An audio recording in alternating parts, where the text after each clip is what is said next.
Shalom Kingdom People, apa kabar hari ini? Kita berharap semuanya dalam keadaan yang baik dan keadaan yang sehat.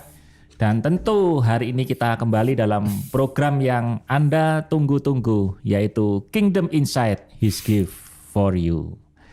Saya yakin selalu ada hadiah dari Sang Raja, dan hari ini kita masih bersama dengan Koden. Amin. Saya lihat Koden ini selalu ceria wajahnya setiap kali kita bertemu. Hati yang gembira adalah obat yang manjur. Haleluya. Haleluya. Kita ngomong apa hari ini? Nah, hari ini kita ngomong perlukah kita ini bersumpah. Nah, kadang-kadang kita ini kan nggak sadar dalam percakapan-percakapan sederhana kita dengan teman kita. Sumpah loh ya. Sumpah, swear gitu. Ada juga yang nanya boleh nggak sumpah. Tapi itu kurang tepat ya pertanyaannya. Ya, oke. Ya. Perlu apa enggak? Perlu atau enggak? Betul. Bukan boleh apa enggak. Ya. Kalau nggak perlu ngapain? Ya, betul. Nah, kemudian saya mau berangkat dari apa yang disampaikan oleh Tuhan Yesus di dalam Matius 5:33 ayat 37. Kamu telah mendengar pula yang difirmankan kepada nenek moyang kita, jangan bersumpah palsu, melainkan peganglah sumpahmu di depan Tuhan. Tetapi aku berkata kepadamu, janganlah sekali-kali bersumpah, baik demi langit karena langit adalah tata Allah, maupun demi bumi karena bumi adalah tumpuan kakinya, ataupun demi Yerusalem karena Yerusalem adalah kota raja besar. Janganlah juga engkau bersumpah demi kepalamu, karena engkau tidak berkuasa memutihkan atau menghitamkan selai rambut pun. Jika ya, hendaklah kamu katakan ya. Jika tidak, hendaklah kamu katakan tidak. Apa yang lebih daripada itu berasal dari si jahat. Nah, pertanyaannya, Koden, apa itu sumpah? Apa itu sumpah? Ini yang mesti perlu kita tahu dulu. Apa sih sumpah itu? Ya, sumpah itu kan sebuah pernyataan yang diucapkan kita dan secara resmi, ya secara formal. Itu dengan kita, maksudnya gini, ketika kita ucapkan tuh kita bersaksi, gitu, secara formal kepada Tuhan atau kepada sesuatu yang dianggap sakral, ya atau suci, lebih tinggi gitu ya. Ya, untuk intinya adalah untuk mengatakan bahwa yang kita ucapkan itu atau yang kita sumpahkan itu benar adanya. Kira-kira kurang lebih seperti itu ya. Jadi sebuah statement yang kemudian dengan memakai nama pribadi atau sesuatu yang dianggap sacred, ya apakah itu Tuhan atau dewa atau kekuatan-kekuatan lain. Maksudnya begini, kalau dia kemudian tidak benar dengan apa yang dia katakan, maka kepada siapa atau atas nama siapa dia bersumpah itu, dia bakal kena batunya gitu kira-kira. Gitu. Nah, kalau mendengar statementnya Koden tentang apa makna sumpah itu, saya jadi tergelitik dalam pikiran saya. Kalau begitu, apakah memang orang bersumpah itu karena memang ada sesuatu yang mungkin dia tutupin gitu, Koden? Nah, makanya jadi sebenarnya gini, motivasi daripada sebuah sumpah menurut saya itu adalah karena adanya ketidakpercayaan. Ya kan? Ya udah, kalau kamu memang contoh nih, kita bikin janji apa gitu ya. Ya kan? Lalu saya melihat pada diri Roy ini, wah kayaknya dia nggak percaya sama saya ini, ya kan? Nah ini ada distrust, kayaknya dia nggak percaya. Oke dah, kalau kamu nggak percaya, sumpah. Nah itu, jadi landasan atau dasar atau apapun yang kemudian membuat seseorang itu mengucapkan sumpah ini adalah adanya sebuah keraguan-raguan, ketidakpercayaan, distrust atau apapun itu istilahnya yang dipakai kemudian sumpah itu untuk meyakinkan orang di mana dia berjanji tersebut, gitu, atau memberikan janji tersebut supaya dia bisa dipercaya. Nah, intinya itu ya, supaya dia bisa dipercaya maka dia harus mengucapkan sumpah itu supaya omongannya ini dianggap betul gitu. Dan kita tahu memang di dunia ini distrust itu sangat merugikan, sangat merugikan. Maksudnya ada satu buku yang saya pernah baca, sudah cukup lama ya, judul Speed of Trust. Ya, jadi intinya adalah sebetulnya gini, ketika kemudian terdapat sebuah rasa kepercayaan yang dalam, maka segala sesuatunya bisa dikerjakan, diselesaikan, dilaksanakan itu dengan kecepatan yang luar biasa. Makanya namanya speed of trust. Ya, Covey yang menulis itu.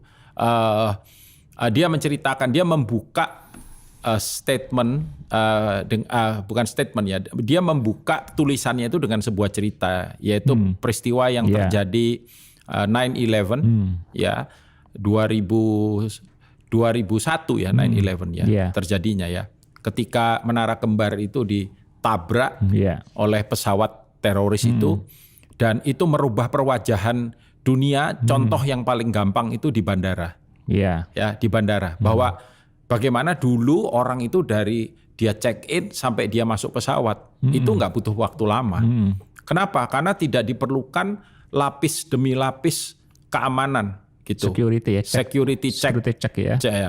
Security checkpoint itu yang ribet, dan kemudian juga kita tahu, saya yakin juga Roy juga pernah ngalami ya. Kita semua pernah ngalami gitu. Di Indonesia aja kita tahu bagaimana kemudian barang-barang harus ditaruh, arloji harus dibuka, lalu kemudian jaket dan lain sebagainya. Kalau di penerbangan internasional lebih gila lagi kan. Semua harus dikeluarin, dan ikat pinggang, sepatu, jaket, topi. Ya kan, makin banyak aksesorinya makin ribet. Ya, jadi kenapa hal itu terjadi? Ya karena adanya sebuah distrust gitu. Artinya bandara pun kemudian harus mengeluarkan banyak biaya untuk hal itu. Baik investasi orangnya, sistemnya, alatnya dan lain semuanya sebagainya. Efeknya panjang gitu. Nah, Guden, kalau saya tangkap dari penjelasan ini, berarti sebetulnya akar permasalahannya itu memang adalah distrust. Tapi kalau mau saya tarik lebih jauh, itu adalah ternyata persoalan integritas. Apakah betul, Guden? Betul, karena ayat yang tadi kita baca kan, Tuhan Yesus ngomongnya simpel kan. Jadi dia ngomongnya simpel, hendaklah ya, katakan ya. Jika tidak, katakan ya di atas ya, tidak di atas tidak. Maksudnya apa? Maksudnya adalah hiduplah di dalam integritas. Maksud integritas gampangannya kan gini, di depan dan di belakang sama. Kalau ngomong ya, yes it means yes gitu. No it means no. Ya kan? Nah, selebihnya daripada itu datang dari si jahat. Makanya jahat hasilnya. Gitu. Jadi antara hati dengan mulut harus sinkron ya. Betul. Kadang-kadang ini nggak sinkron ya. Iya. Ini tuh nggak jauh, ya kan? Tapi bisa melenceng kemana-mana. Dan kita tahu bahwa membangun integritas itu tentu nggak setahun 2 tahun ya. Itu masa yang sangat panjang ya. Betul. Dan itu menjadi kalau kita ngomong tentang integritas itu menjadi mata uang yang paling berharga mungkin ya. Di dalam hidup kita ini. Membangun integritas basicnya sama dengan membangunkan rasa percaya. Ya, artinya rasa percaya itu efek yang muncul setelah kemudian orang itu terbukti punya integritas. Gitu. Nah, contoh misalkan gini, ketika istilahnya e-commerce ya. Jadi ketika kita kan sekarang sudah biasa tuh beli-beli online beli-beli online dan lain sebagainya. Dan kenapa kita berani beli online? Coba bayangkan, barang belum datang, memang sekarang ada sistem cash on delivery ya.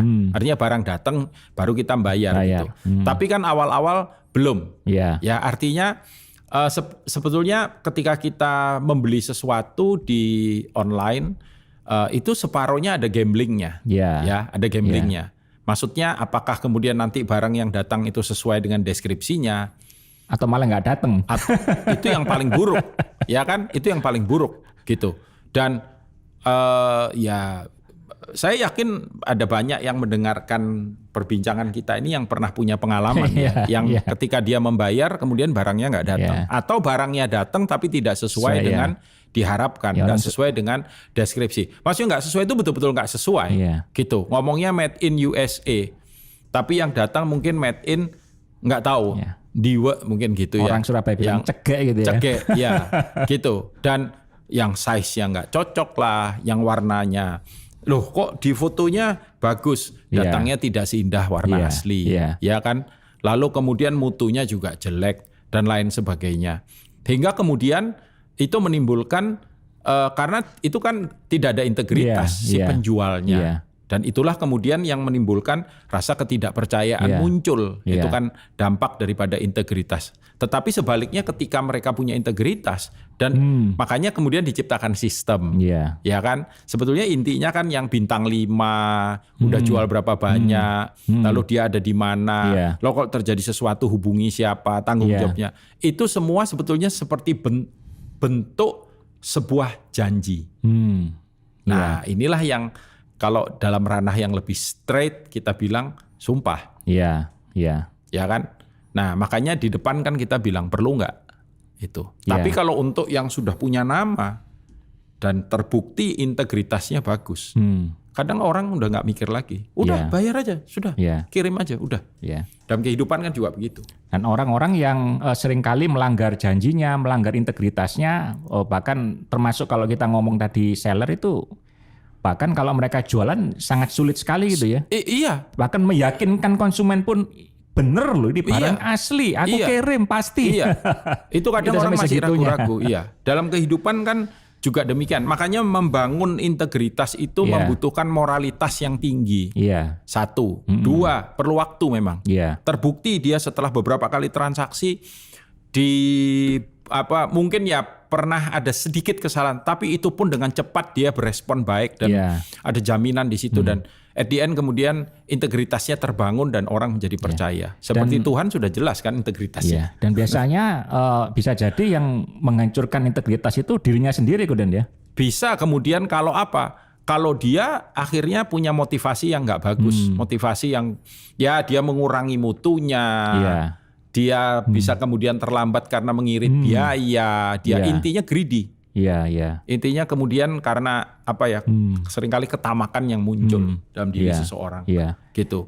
Jadi tentu sangat merugikan sekali kalau kita sudah membangun integritas sekian lama lalu hancur rusak begitu. Dalam sekejap begitu hancur begitu saja. Itu tentu sangat disayangkan. Sehingga muncul sumpah-sumpah itu tadi. Betul. Dan perlu komitmen bangun integritas, perlu waktu bangun integritas, perlu bukti membangun integritas. Ya, kita percaya kepada Tuhan kita udah ribuan tahun, bukan cuma ribuan tahun, sejak dari kekal kepada kekal, terbukti gitu. Nah, bisakah kemudian kita sebagai orang percaya itu juga punya mutu yang seperti itu? Jadi kalau kita kembali ke pertanyaan di awal tadi, perlukah kita ini bersumpah ya, dari perbincangan ini kita bisa menyimpulkan kalau kita hidup dengan integritas jelas tidak perlu. Betul. Bahkan artinya gini, kita nggak perlu membuktikan apa-apa sih sebetulnya gitu. Karena coba ya salah satunya misalkan, dan saya melihat ini datangnya dari si jahat ya. Ketika Tuhan Yesus dicobai, masih ingat ya, ketika Tuhan Yesus dicobai, dia bilang kalau engkau anak Allah, kalau engkau. Artinya apa? Nah, dia memang bapak segala dusta kan? Ya, father of all lies dikatakan. Dia bapak segala dusta. Nah, sebagaimana dia melihat dirinya, demikian dia melihat orang lain. Gitu. Kalau engkau anak Allah dan Tuhan bilang, saya nggak perlu buktikan apa-apa, karena saya sudah terbukti. Iya kan? Betul. Jadi kalau kita punya integritas, orang bilang, sumpah lu Pak, enggak. Ya udah, kalau kamu nggak percaya ya udah. Ya sudah, gitu. Betul. Ya kan? Bahwa hubungan ini didasari oleh sebuah ketidakpercayaan. Yang berarti apa? Ya itu memang mungkin karena kamu nggak punya integritas. Jadi kamu berpikir semua orang seperti kamu.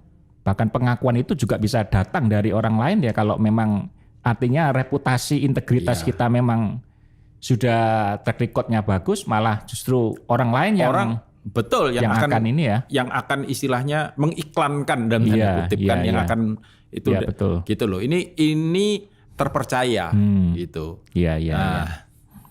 Nah, tentunya kalau begitu teman-teman, jadi hari ini yang kita kadang-kadang kalau ngomong sering keceplosan sumpah, sumprit, swear. Jadi ada berapa istilah itu? Semua kan. Sumpah, sumprit, swear. Jadi istilahnya S semua gitu. S semua. 3S ya. S3 itu. Levelnya sudah doktor. Tapi jangan lagi begitu teman-teman ya.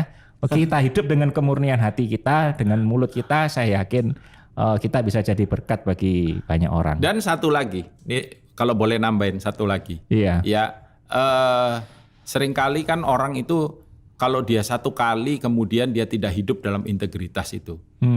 Maka dia akhirnya harus menebus itu dengan kemudian menciptakan kebohongan-kebohongan yang lain. Iya. Mencoba untuk meyakinkan. Iya. Dan sejujurnya itu melelahkan. Iya. Ya, HP saya ini bisa diakses oleh istri saya kapanpun, dimanapun, dalam keadaan apapun, dan saya aman-aman aja. Jadi kalau dia ngambil gitu, dia ngeliat-ngeliat gitu, saya tuh nggak pernah, saya cuek aja gitu. Kenapa? Karena memang tidak ada yang perlu saya sembunyikan. Dan saya juga nggak, misalkan dia ngelihat saya bilang, jangan, loh kenapa? Loh sumpah aku nggak nganu apa-apa. Saya juga nggak pernah mengatakan itu. Kenapa? Karena memang ya silakan. Ya, apa adanya kan begitu ya. Nggak perlu kan dilakukan itu. Jadi kalau ada yang kemudian kita takuti, it means integritas kita dipertanyakan. Nah, jangan lupa ya nanti dompetmu aku lihat, HP-mu aku lihat. Kalau dompet katanya, kalau dompet katanya bukan karena dompetnya nggak bisa dipercaya, yang lihat yang takut matanya jadi hijau ya. Iya.